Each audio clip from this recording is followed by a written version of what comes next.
Hello. Today I'd like to talk about how I'm finally figuring out how my body works. That's despite being 41 years old and having gone to medical school and residency and practiced as a surgeon for a little over 9 years. And my dad's a doc, so I grew up in a medical family. Yet I'm just beginning to understand how my body works. How is that? Well, before I get into that, I'm in the Washington Cascade Mountains doing some hiking, trail running, and bicycling. Here's a blowdown. I'm gonna go under here. It's early season. The snow is literally just. Uh-oh. Look at this. You shall not pass, like Gandalf. I'm just gonna go around. And under. Ooh. I've had to crawl on my hands and knees a couple times already today to get under some really big blowdowns. Yeah, I'm out in the Washington Cascades, hiking, trail running, bicycling with an e-bike, like a mountain bike, e-bike. And it's really taught me a lot. It's taught me a lot about my body. And it's building on knowledge that I've gained over the last 10 years, 11 years, 9 years of practicing spine surgery and 2 years of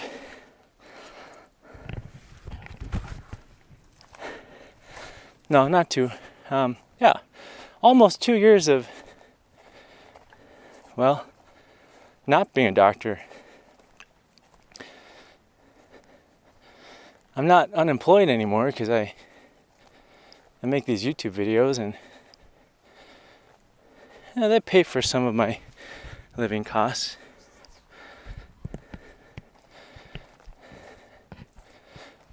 Thanks for watching these videos. That actually helps me buy the groceries and pay some of the rent. So I'm very grateful for that. And I'm grateful to be able to share some of these insights and experiences, feelings, and thoughts on this platform. Well, I've been out here for 5 days. Well, 4 full days. And I've gone about 50, well, by the time I finish this hike, which I'm getting close to finishing, I'll have gone 53 miles on foot, probably around 70 miles on my bicycle. Now, the bicycle is an e-bike, so the battery and electric motor do a lot of heavy lifting, especially on the uphill. So I don't really count the bicycling that much. More of the hiking in the mountains and some trail running, like when it's downhill or flat. I don't run uphill. It's too much energy expended. Well, doing things like this have really taught me how my body actually works. And contrasting that to other times in my life.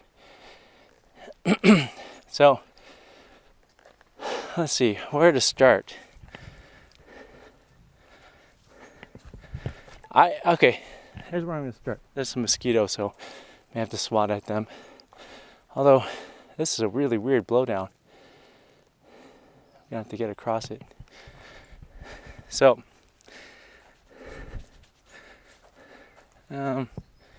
shoot, I was just about to get started. Now I have to figure out a way around this. I'm gonna go off to the left. Looks like someone else did too. Looks like some of the stuff has been trampled down a little bit. Wow, what happened to this tree? I've never seen something like this before. Huh, it's just like it torqued. Like had torque on the trunk and it twisted, and just like split, shattered really. Wow. That is like the most dramatic tree fall that I've ever seen, I think. Dang. Okay, now I'm back on the trail and I can focus on an important thing. Before I begin that part, I have to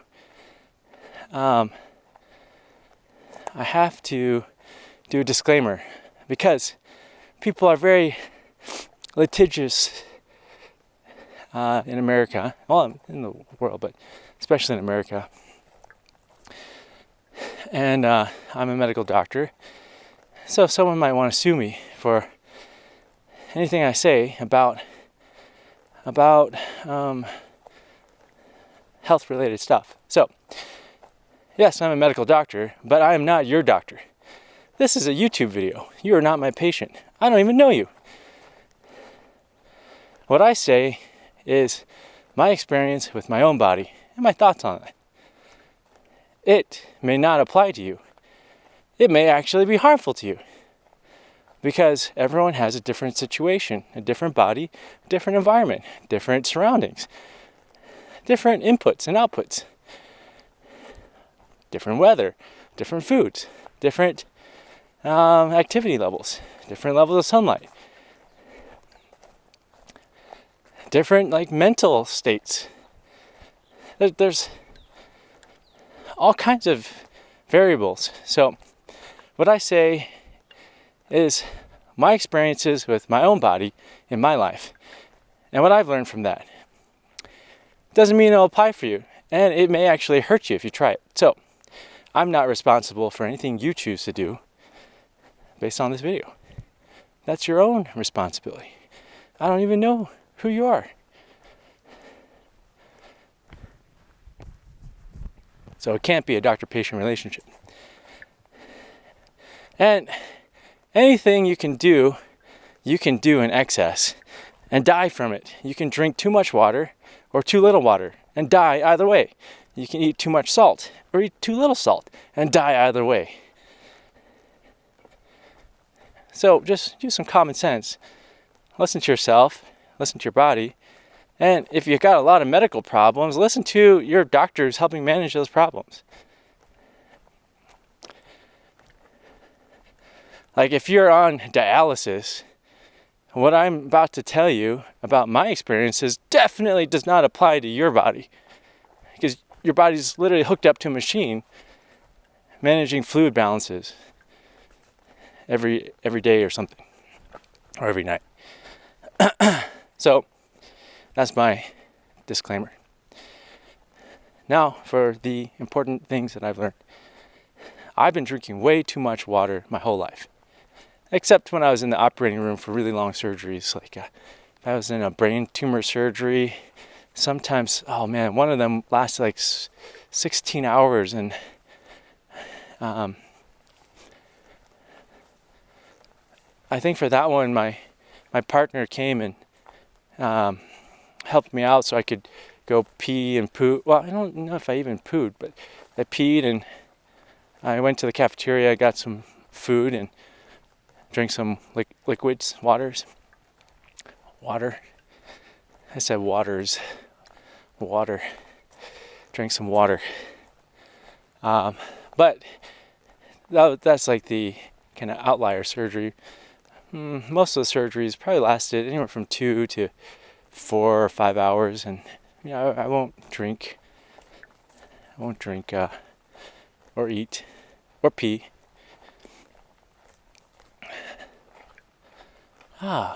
Road.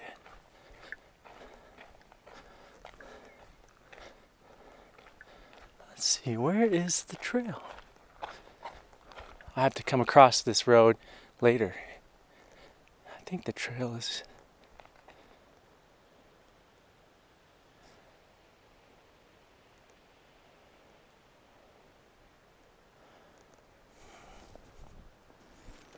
I see a sign. Oh, good. This road is paved. It's excellent news. I'm going to bicycle across this to get back to my car. In like a couple hours when I finish this hike. So I've been drinking way too much water my whole life. Except for when I was in the operating room for many hours. There's always this like push to hydrate. You gotta stay hydrated. You don't want to get dehydrated. Oh no. There's all these commercials. Gatorade. I don't know if that was someone that says Gatorade, it does your body good. I don't remember if that's the sales pitch. But or maybe that's milk. Milk does your body good, which it doesn't. Milk doesn't. Milk is for baby cows, not humans. Although cheese is pretty yummy, but it does require very inhumane conditions for animals to be in the dairy industry. So, yeah, okay. I gotta digressed. I'm gonna come back. There's a lot of advertisements for Gatorade, Powerade, electrolytes, electrolyte powder, electrolyte drinks, hydration drinks. Don't go for a hike or a bike ride without taking your electrolytes, because you'll get a muscle cramp. You'll get dehydrated. You'll feel awful.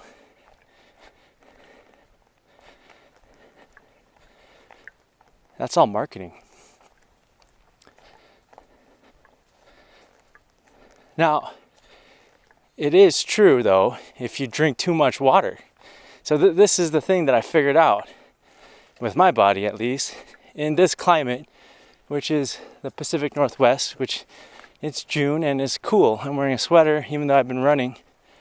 I ran up and down a mountain. No, I walked up the mountain, I ran down it behind me, already 6 miles. And I still have my sweater on because it's cold in June. That's because I'm at higher elevation and June is still pretty cloudy. I'm like right below the snow line. A couple days ago I was hiking through a bunch of snow and it was actually quite difficult to get through. But in this environment, I'm actually pretty cool. I'm sweating some, but I'm not drenched in sweat. And so, I don't actually need that much electrolytes. In the last 4 full days, I've had 0 electrolyte powder or electrolyte drinks. I've had no salty foods, except for yesterday when I went into town and I got a basket of French fries and a large salad with dressing on it. That's the only salty food I've had in 4 full days. The rest of the time I've just been eating oatmeal, which I cook at the van. And I have blueberries and bananas that I eat with the oatmeal. And then I carry a bag of, well, it says macadamia nuts on the bag, but I'm just using the bag. It's got, well, it does have macadamia nuts in it, but it's got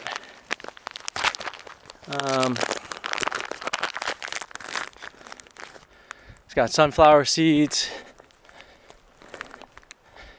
pumpkin seeds, macadamia nuts, and then I have a bag of flaxseed that's separate, because flaxseed, they're so small that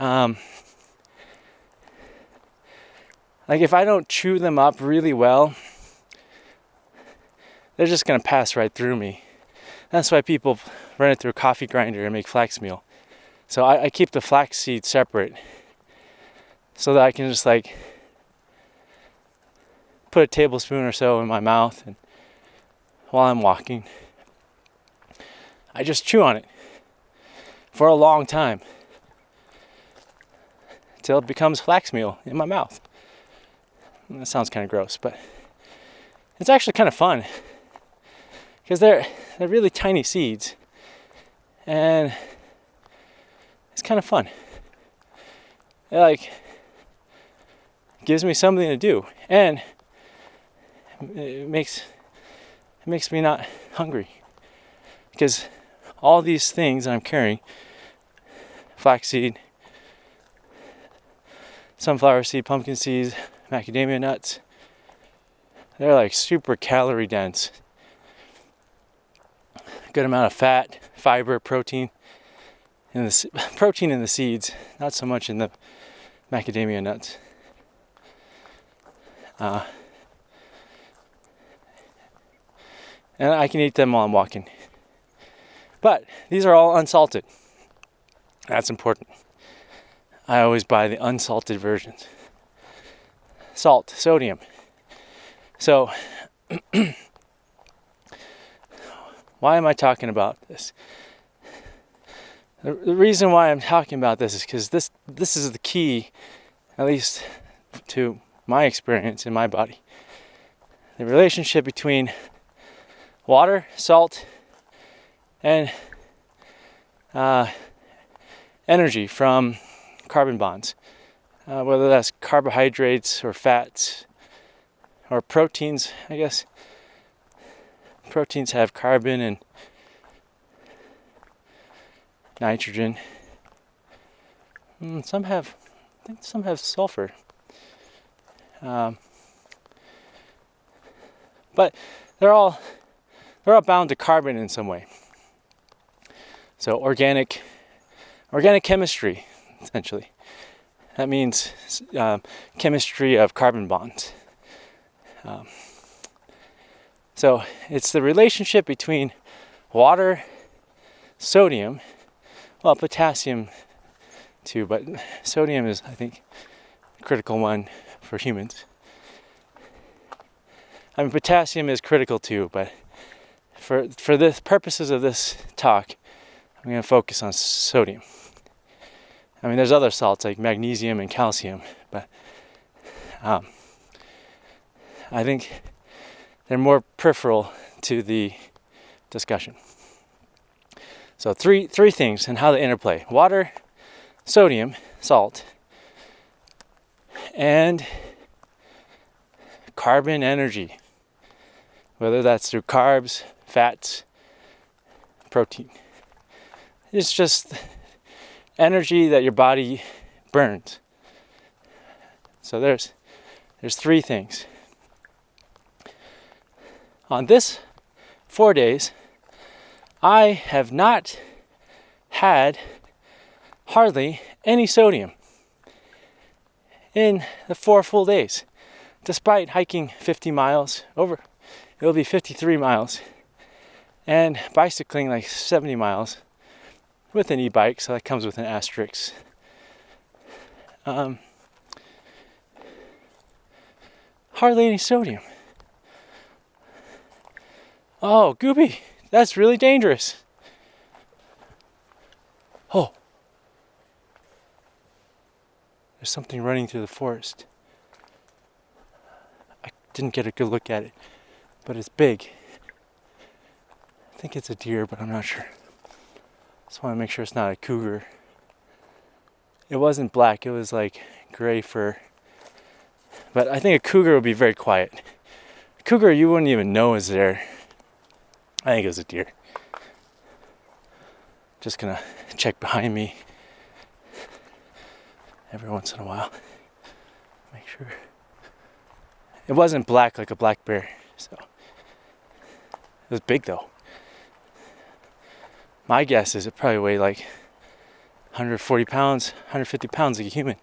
It's the way that it was impacting the ground when it was running. Yeah, I don't see it. Okay, so going back to my experience over the last 4 days, I've done pretty intense physical exercise, but haven't eaten salty foods. I would estimate my sodium intake really to be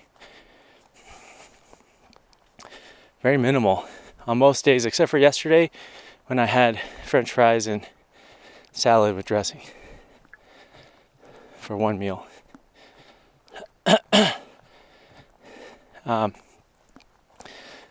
But you know what? I have no cramps. I don't even have any blisters on my feet. My muscles don't hurt.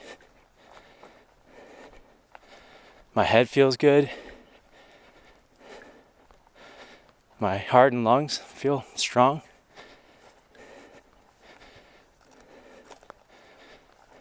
You know what? I haven't even drank that much water either. What? If you told me this, if I told myself this 3 years ago when I first started backpacking, I would have told myself, you are crazy, man. You're going to get hurt. You're going to hurt yourself.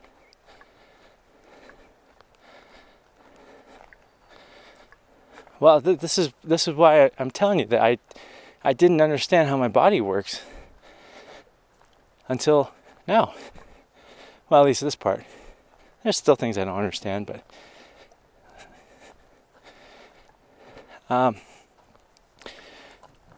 the hardest hike day was 2 days ago. I was hiking 18 miles, and half of it was through snow. Snow is really hard to hike through because you slip and slide, and you have to use all these different muscles in your hips and legs and calves to keep your balance, and you gotta like walk on slanted slippery slopes and go up and down, and it's very challenging.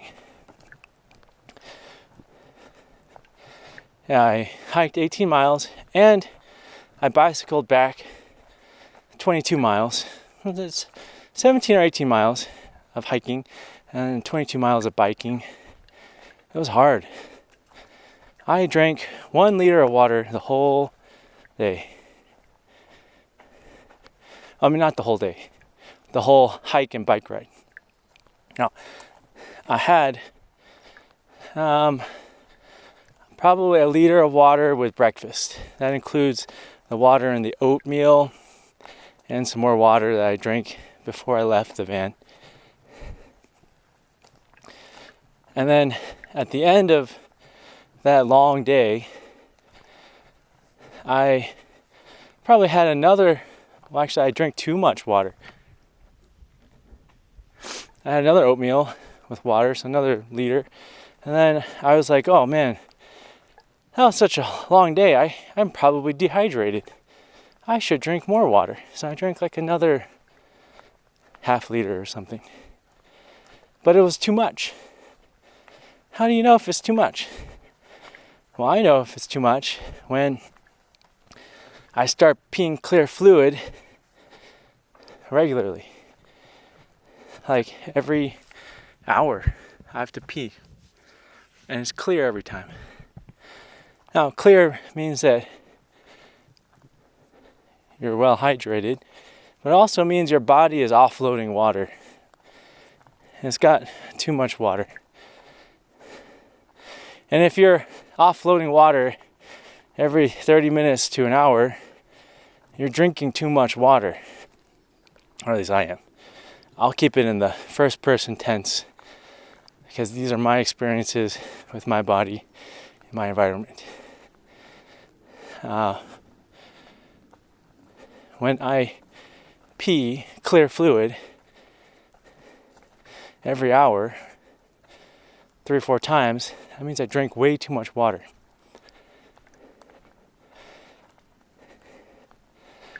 And I used to do that all the time when I'm out here, because I was like, oh, I gotta be hydrated. I gotta stay hydrated, otherwise bad stuff will happen. Muscle cramps, I'll feel tired.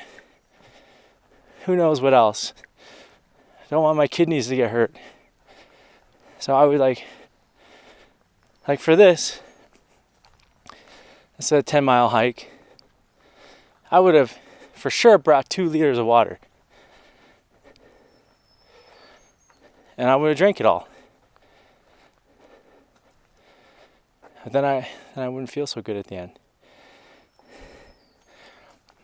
What would happen in the past is that I would get lightheaded, kind of woozy, like, ooh, oh, just can't concentrate. Oh, and I'm gonna use the camera to make it. Oh, I don't feel quite right. Okay. That was my camera effect of feeling woozy. And I would get blisters on my feet.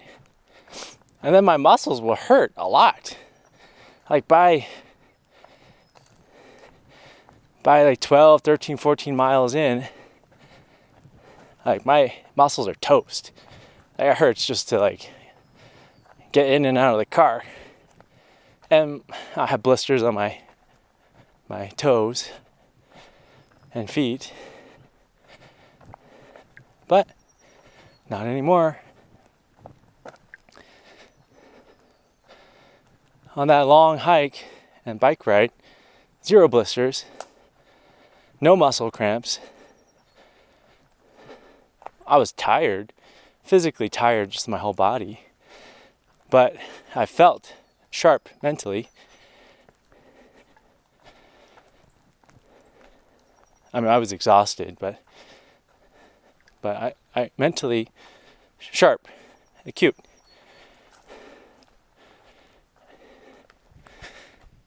Today, I have just this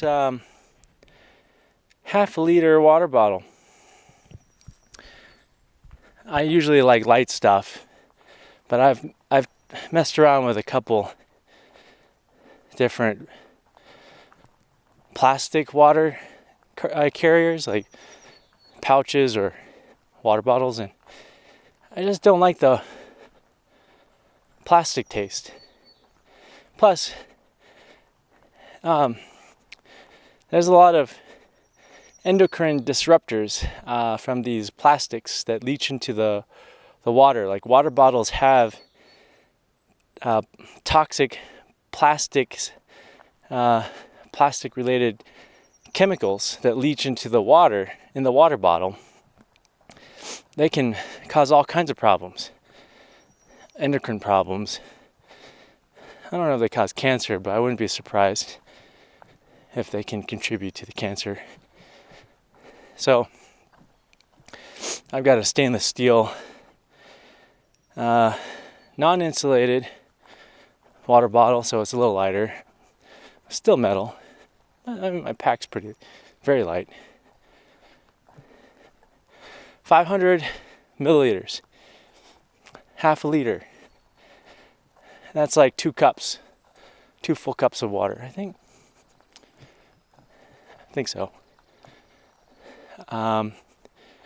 Like a 12-ounce soda can is 330 milliliters. So this is like 1 1/3 soda cans worth of water. And I haven't even touched it because I ate an oatmeal with berries and bananas, and I drank a little bit of water with it. So with all that, I probably had about 1 liter of water already for breakfast. that includes the water that's already in the foods. And that's really crucial to think about when you eat mostly plant-based, which I think is probably the healthiest diet from all the research that's been done in my own experiences with my own body. Mostly whole food plant-based diet that's low in sodium. But some people who try that diet feel terrible. And I think some people told me, oh, I tried doing that and I felt like I was going to die. And I think what happens to a lot of people who say that is that they were keeping up with their regular water intake and not taking into account the fact that veggies and fruits have a ton of water in them already. Oatmeal has a lot of water in it. Well, depending on how you make it. And also, the plant-based foods have less sodium. There's way less sodium in oatmeal. Oatmeal you buy in a store that's like comes with flavors and stuff, they put salt in it. I'm talking about just plain oats boiled in water. No added salt. Oats by themselves, blueberries, bananas, have almost no sodium, just a little bit. Carrots have a little bit more, but greens have a little bit, like kale, way less than cheese or milk or chicken, beef, pork, fish, way less. So if you go from eating processed foods, which have a ton of sodium, I mean like a ton, one slice of pizza, 500 milligrams of sodium. That's just a cheese pizza. One carrot has, I think, like 30 milligrams. I think like a whole serving of kale, which is 3 cups of kale, that's a lot, has about 30. I think a banana has like 5 or something, compared to 500 in a cheese pizza. I think a serving of beef is like, well, it depends on the cut, I guess, but it's around like 100. Same thing with chicken and fish, but chicken, sometimes they inject salt in it to make it taste better. They literally inject salt in the meat before they put it out on the shelves, just to give it a better taste.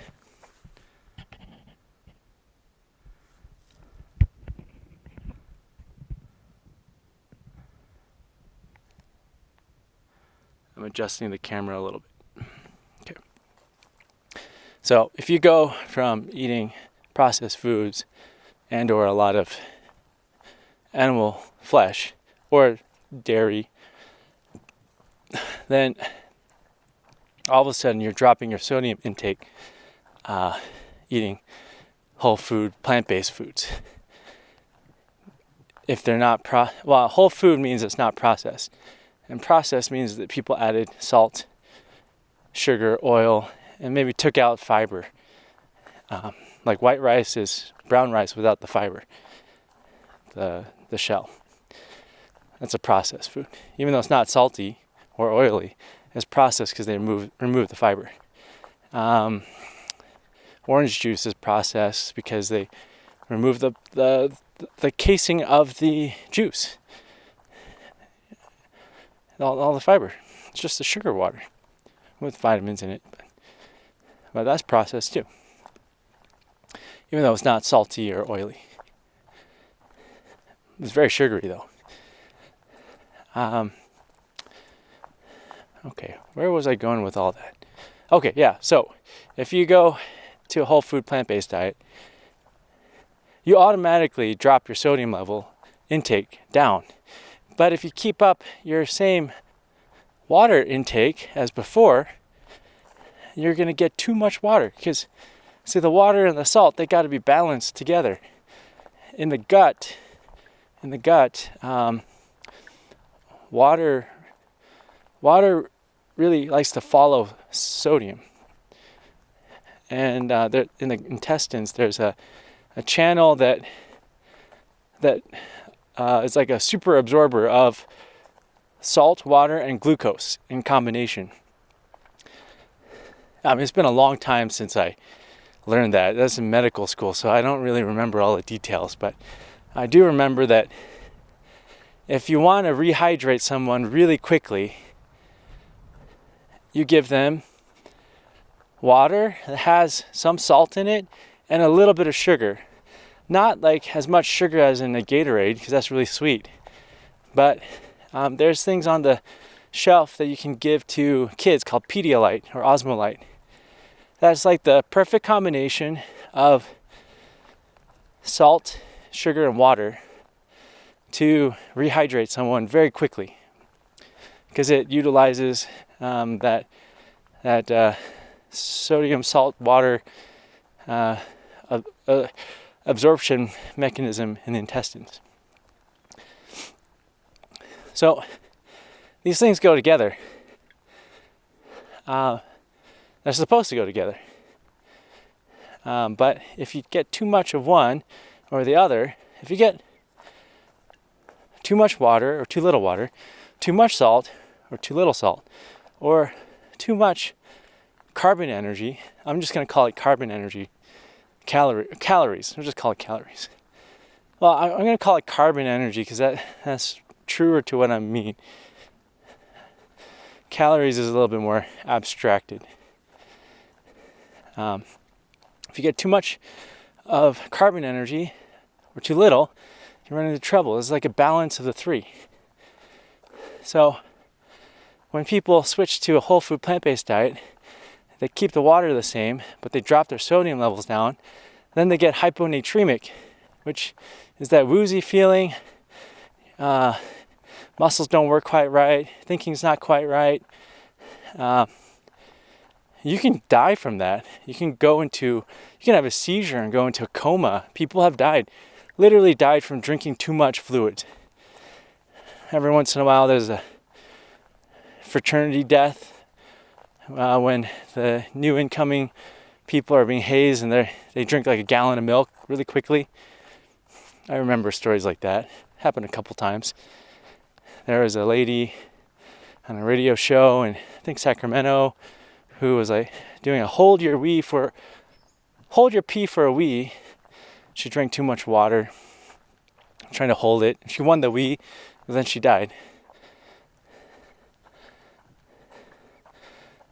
It's really unfortunate. I was going to make a disparaging joke, but it really sucks. It really sucks to die, especially that way. I don't say it really sucks to die. Everyone dies. But it really sucks to die that way. That is like a really unfortunate way to die. So yes, you can die if you don't get the right salt water balance. Why do bars put out salty snacks? Well, because the body wants to balance it out.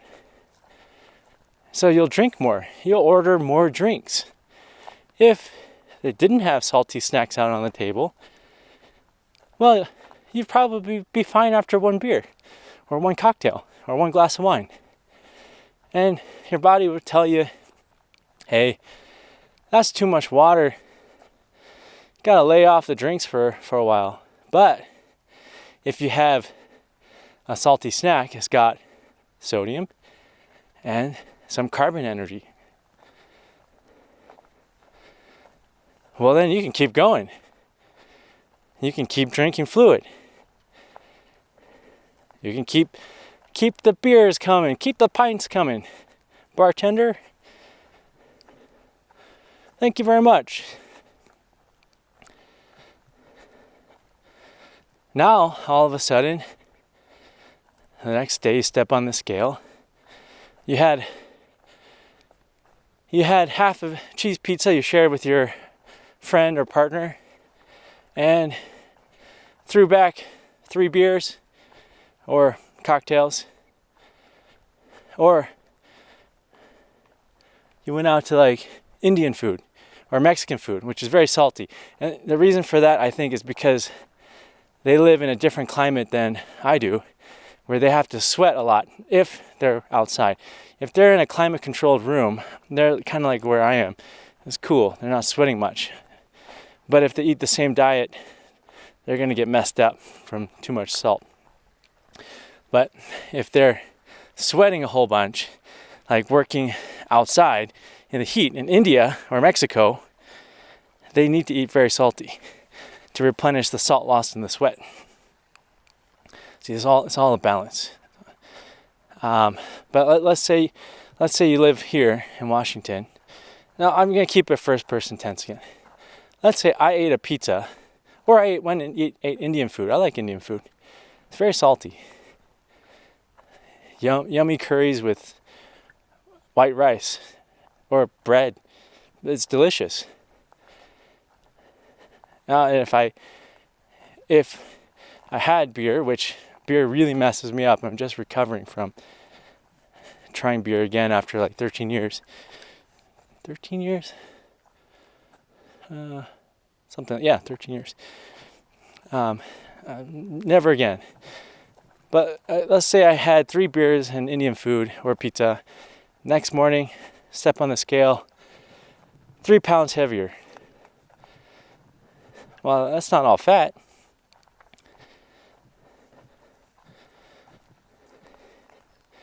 It's too early to be fat. It's water and salt. Fluid. Water's heavy. What's in this bottle is half liter. That is about 1.25 pounds. A full liter is about 2.5 pounds. So 4 liters, which is close to a gallon, is 10 pounds. That's heavy. Sorry, I don't know what that is in grams. I'm using freedom units, aka retard units, aka imperial units. Why does America still use pounds? I don't know. Why can't we just join the rest of the world and use grams and kilograms? And we use ounces. And it's like, how many ounces are in a pound? I think it's like 16, I think. I'm not even sure. I think it's 16. It makes the math so hard. I don't get it. Well, if you have a night out like that, like I did in this example, I weigh 3 pounds heavier. So that's like over a liter of fluid. Well, a liter of fluid plus whatever food matter. But the food matter I'm usually pretty consistent about. So it's really just salt water. Salt and water that follow the salt.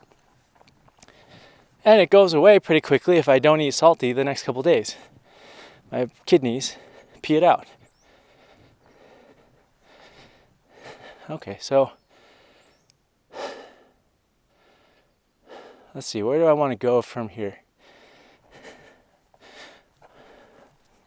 Well, they did research on. There have been researchers who looked at hunter-gatherer tribes in the Amazon, the few remaining, and they have about 500 milligrams of sodium. 750 milligrams of sodium on average per day. They're in the Amazon. It's hot. It is a rainforest that is tropical rainforest. They're sweating. Well, I'm in a temperate forest It's cool. I'm sweating some, not a lot. And I have been for 4 days because I've been doing a lot of miles. So I've been losing sodium in the sweat. So the two ways you can lose sodium is your kidneys pee it out or you sweat it out. And the sodium is stored in the skin and muscles in an insoluble form, meaning there is not a blood test that can test your long-term sodium stores. So this confused me a lot when I was a doctor, because I would recommend to people, is you need to have a little less salt. We're all getting too much salt in our diet because we're not sweating that much. But then some patients will say, oh, but my blood test shows that I have hyponatremia. My serum sodium level is below normal. And my primary doc told me to eat more salt. Well, that is one way to get your salt level back up, is to eat more salt. But if you're pounding the water or tea or anything that has a lot of water in it, you're going to constantly keep your blood level diluted, low. You could be like eating pizza and Indian food, Mexican food, but if you're constantly pounding like liters of water, well, if you didn't die already, your sodium level could still be low. Because it's measuring what's in your blood. It's not measuring what's built up over the long term, for long-term storage in your muscles and skin. There is no blood test for that. There's an MRI test that researchers figured out how to do in the late 20-teens, and that's how they figured this out. I didn't know this in medical school. It wasn't taught in medical school because no one knew it. I literally just figured it out not too long ago. So, yeah, that confused me. Like, how can someone who looks like they eat too salty have a low blood level? Well, I can make my sodium level go low just by pounding water, and then I take a blood test. Especially if I've been pounding water or drinking like a ton of tea for a while. And again, it's very easy to do because there's so many advertisements for water bottles. And well, make sure you bring your water bottle everywhere. Make sure you stay hydrated. Make sure you have this electrolyte stuff. Well, I guess if you had electrolyte stuff, you probably wouldn't be hyponatremic. But you'd be getting a lot of salt. And I want to talk about...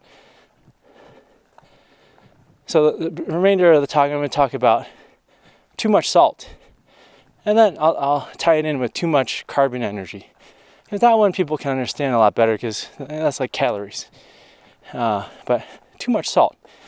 People have a certain look when they have too much salt. I'm going to keep it first person tense. Again, to CYA or CMA, cover my booty. CMB, cover my booty. In my experience, as an individual with a unique environment that is different than yours, because everyone has a unique environment.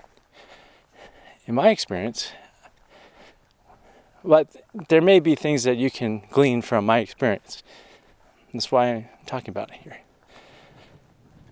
But do it at your own risk.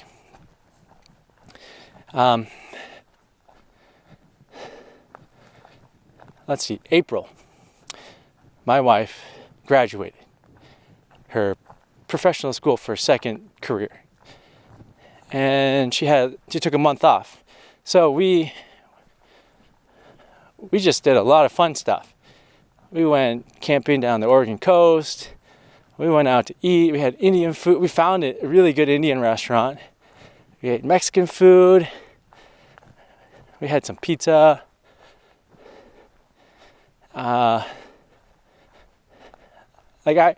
Normally I'm like very regimented about what I eat, what I put in my body. But she had a month off, and we went camping, and I didn't eat the normal camping food that I told you about that I normally eat. I ate like really yummy stuff, potato salad,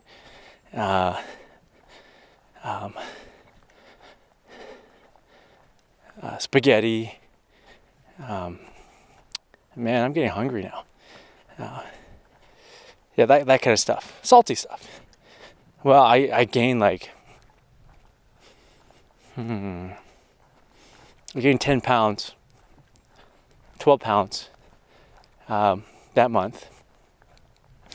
And my skin became thicker, and it had like some wrinkles in it. And I never had a problem with short-sighted, what do you call it?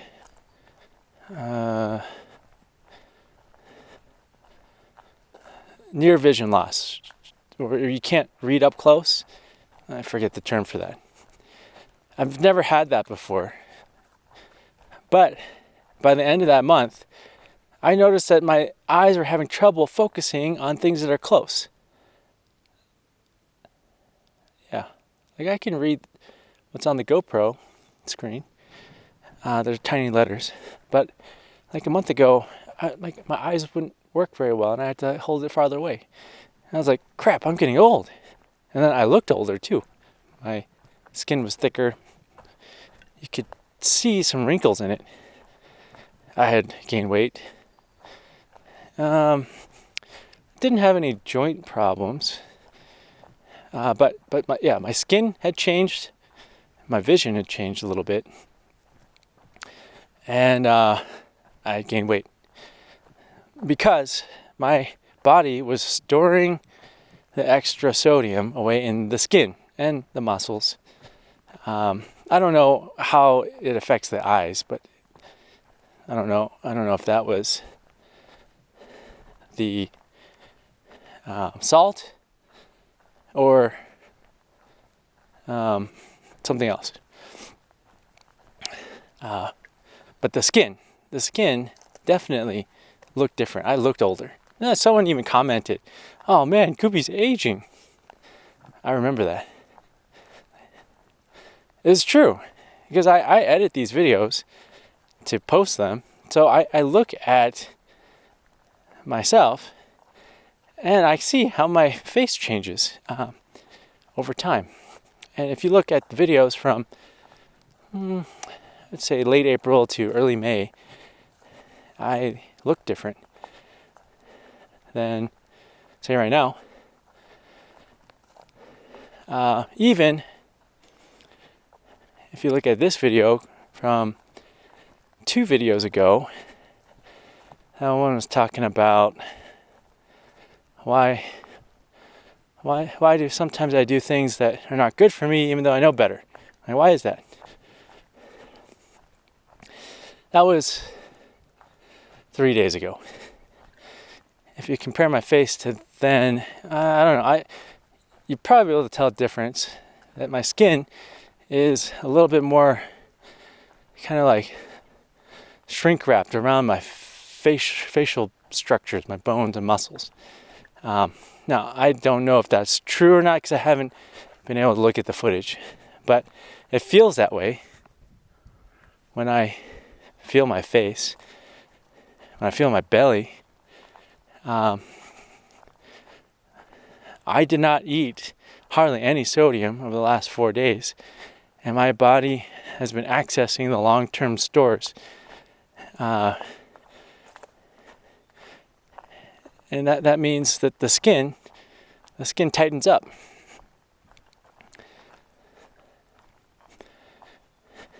So that's what happened to me. And that's how I can survive going 53 miles and like 53 miles of hiking and like 70 some miles of biking without an electrolyte packet or drink. Just one meal of salty French fries with ketchup and a large salad with salad dressing. That was it. I'm not dead. My heart didn't stop. I actually feel great.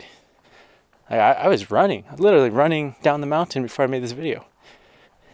No blisters, no muscle cramps. Head feels good. But the key is, during this time, don't drink too much water. And you don't even have to eat that much food either. Although I do lose weight. So I lose weight during this time. My body is accessing what my body has stored up. It's stored up water, salt, and carbon energy, calories, fat, sugars, glucose. It's accessing them. I am losing weight. If I continually did this, if I continually hiked 50 miles and ate not that much food, didn't drink much water, and ate no sodium, I would die. I would become anorexic, and my body would shut down and die. But I'm not dead right now. And when I go home, I'm going to eat a salty meal. Drink water with it and have a good time. But I think it's good for my body to do this every once in a while. It's kind of like fasting. I mean, if you think about fasting, people can fast for like 4 to 6 weeks safely, depending on how much fat you started out with, how much fat and sodium you started out with. But a lot of people in today's modern civilization, where most people are overweight, it's not just calories, it's salt levels too. But you can fast, most people can fast for like 4 to 6 weeks before they start starving. Starving is when your body starts breaking down necessary things like your heart muscle and skeletal muscle to get energy, to get salt, sodium, and carbon energy.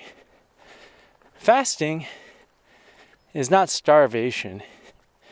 Fasting is using the stores that are built up of water, salt, and carbon energy. Well, when you fast, you don't eat anything except you drink a little bit of water. But if you drink too much water, you're going to become hyponatremic and get a headache and not feel good, and you could die. So you drink a little bit of water. But you're not eating anything, which means no sodium, no carbon energy, calories. Fasting helps a lot of problems. It induces autophagy. Not sure which pronunciation is correct. Your body starts eating itself.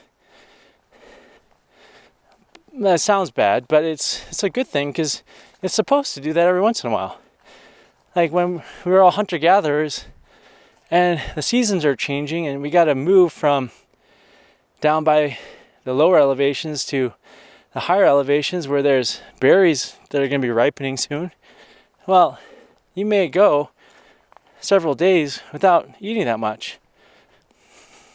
That means not that much salt or carbon energy. And you'll find water along the way, hopefully. So, our bodies are designed to do that. I've gone 53 miles and I haven't had hardly any sodium. But I have been having carbon energy. But not too much, because the other thing is when you don't eat that much salt, not only do you not need to drink that much water, but you don't have much appetite either. So I've been eating when I'm hungry, but appetite is low. Because my body's burning off carbon energy that's stored up, my fat. It's accessing sodium from my skin. That's why my skin on my face and the rest of my body is like becoming more taut, like shrink wrapping. I am losing weight, but I'm not going to do this forever. I'm going to go home and eat a salty meal and kick back and relax and not sweat for a while. Figure out what to do with this camper van that's giving me a lot of headache. This is the last video. The people that I saw in clinic, you can tell. You can tell if someone has. Well, okay, no, you can tell if someone has too much salt stored up in their body. It's easier to tell if someone has too much carbon energy stored up in their body because that's stored up in fat. So if someone's got a lot of fat, it's obvious. But if someone's got a lot of salt stored up in their body, it's less obvious because you can be both skinny and fat. But what I noticed is that their skin on their face is thick. It's got wrinkles in it. Sometimes it's sagging. It's not just their face, but their whole body, but the face tells a lot. So, and you know, when a patient comes to clinic, it's not like I'm looking at their whole body because they got clothes on. So I can see their hands and their face. The skin is thick. It looks like there's a lot of fluid stuck underneath their skin, like they're like inflated like a water balloon. Their face and head are round. They look big. The head looks big. Well, it just looks plump. Oftentimes, they've lost hair. When I check their nerve function in their legs, their ankles are swollen with fluid. Their shin skin is thick. If I operate on them, their skin is thick. Literally, like some people, a centimeter thick through the dermis down to the fat. Whereas other people, it might be like 2 millimeters thick, 3 millimeters thick, something like that. Sometimes it's so thick, my brand new scalpel blade has a hard time cutting through it. It's like elephant leather or something. It's incredible. So there's a look, and you can be both fat and skinny and have too much sodium stored up in your body. You can be skinny fat, that's the term, or fat and have too much sodium. Skinny fat means that skinny fat is what the way I interpret that is you've got too much sodium, but you've calorie restricted yourself so that you haven't built up a ton of fat and carbon energy, but you still got a lot of sodium. And when you have too much sodium, fat gets into the wrong places, like your visceral fat. Sometimes you get fat in between your muscle fibers. Your body just doesn't function quite right because it's not meant to hold on to all that salt. So, yeah. I've made several videos about sodium, and I think it's very integral to the body's health and how it functions. And that's what I've learned. That was a very long-winded 1 hour, 5 minutes talk. But let's see if I can summarize what I've learned about my body and how it works, my human body. It's a balance of water, sodium, and carbon energy. If any one of those three is out of whack, too much or too little, sickness happens. Water, you drink it, or you eat it with the foods, and you pee it out. But you can eat or drink too much fluid. Salt. Well, you only get salt by eating it or drinking it. And you pee out some of it, but some gets stored away long term. And the way to, if you've built up too much, you look a certain way and your body doesn't function quite right, and you have inflammation problems and you don't heal quite right. So how do you decrease the long-term sodium stores?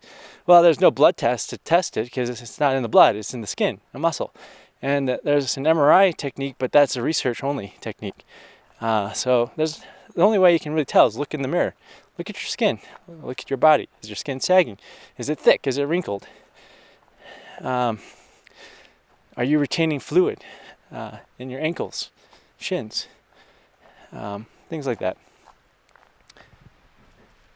And the way to draw that down is, well, stop eating so much sodium. But then you got to be really careful with how much water. You got to decrease the water intake too. And that includes the water in the foods. And then you can sweat. So humans have an ability that not that many other animals have. We can sweat incredible amounts.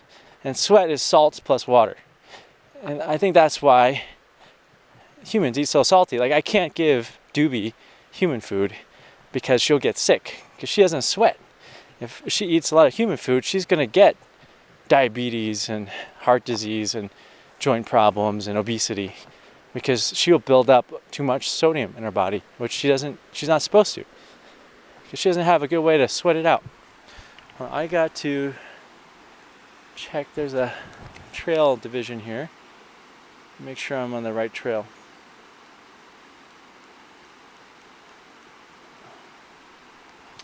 Yep, on the right trail. Pretty stream here.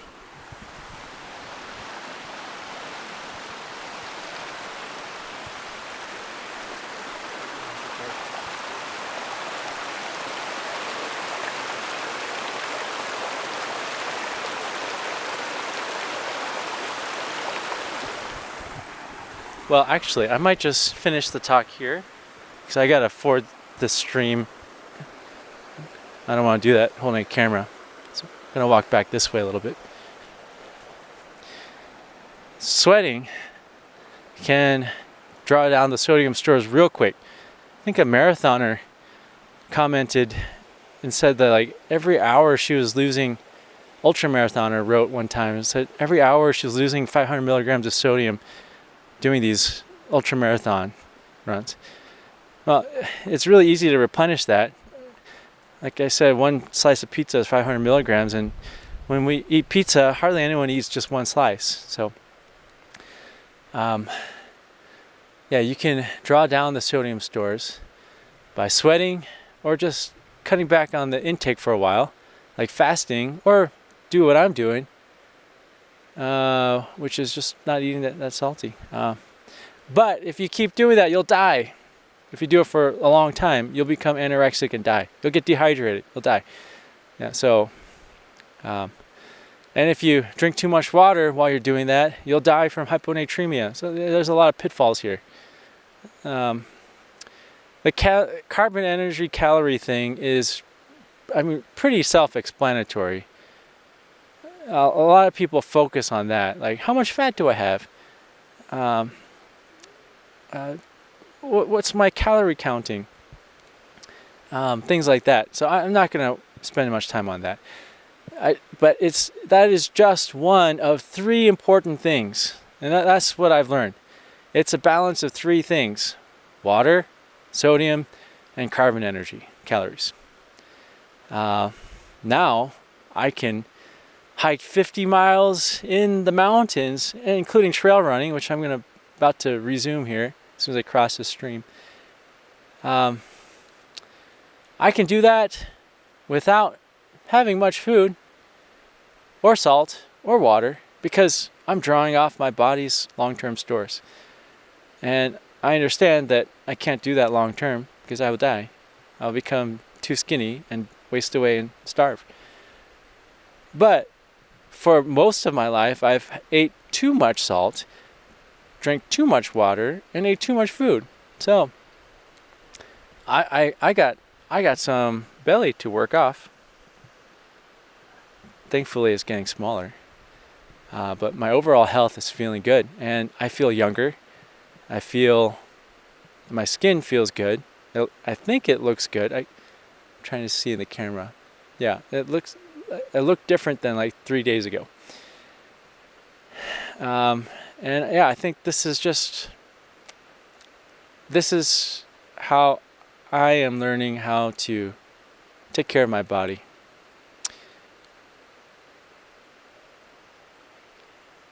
Take all this with a grain of salt. Haha. Pun intended. Because your environment may be different. You may live in Mexico or India and work outside where you're sweating buckets. You might be an ultra marathoner.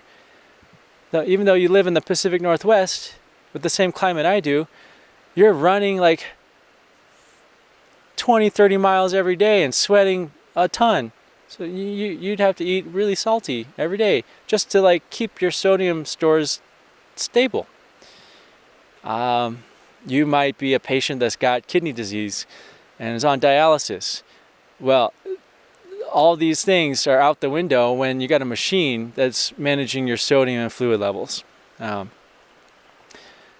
So you may have hyponatremia, and if you aren't careful, you can die from that. You can have a seizure and herniate your brain, or there's something even worse when, like, if you have hyponatremia and then you low sodium in your blood and then you correct it too fast, you can get something called central pontine myelinolysis. That's a mouthful. But that means part of your brainstem dies and you become locked in.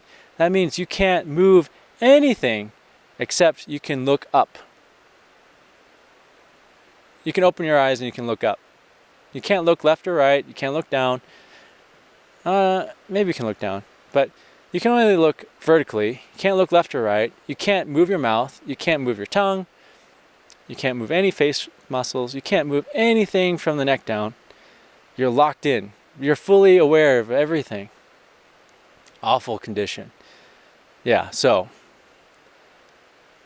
all this information that I described in this video is something that I learned for my body, for the activities that I'm doing in the Pacific Northwest, with my history of having eaten too much sodium and salt and carbon energy for decades in the past.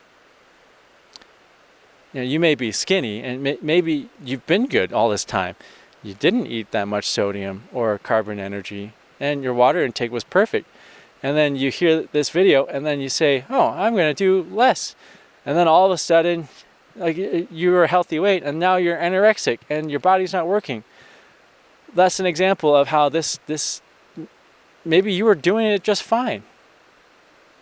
Just listen to your body. Your body tells you what it needs. Look in the mirror. Look at the color of your pee. Keep track of how often you're peeing. Are you thirsty? Are you hungry? What are you hungry for? Your body will tell you what it needs. And just, common sense. Sometimes common sense is lacking these days, but just common sense. Yeah. Well, I'm really happy that I'm learning how to take care of my body better. And also happy that I can make this video. I'm going to go back to trail running after I hop over those stones in the creek. Bye.